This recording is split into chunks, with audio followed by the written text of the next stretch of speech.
A nature reserve in Norfolk is closed to visitors for the second day running because of flooding. Wardens say it's the worst they've seen in decades. Sheep and cattle are being moved, and there are also concerns birds of prey are unable to find food. Gareth reports.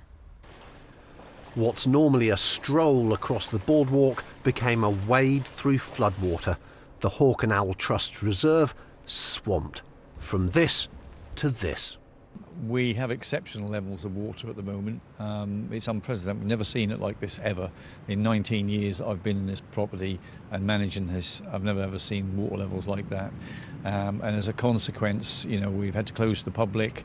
It has dire effects on the wildlife and things we're trying to preserve here.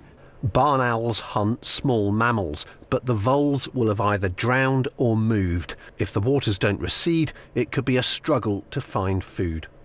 And these cattle are stranded. What was once a field, now a lake. These are Shetlands. Unfortunately, the land they're on is flooded, so we need to get them to higher ground. We've been feeding them on here. This is unexpected, and now they are in a very, very tricky situation.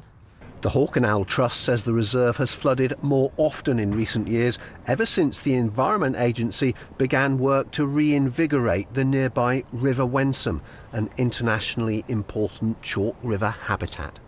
The Environment Agency said this hasn't been caused by its river restoration scheme, which it says has reduced the flood risk to communities further downstream.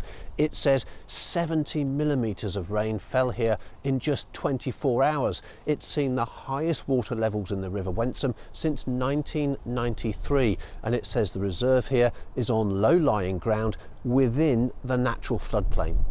Meanwhile, for the volunteers at the waterlogged trust, some welcome news. An end to the wet weather could be in sight.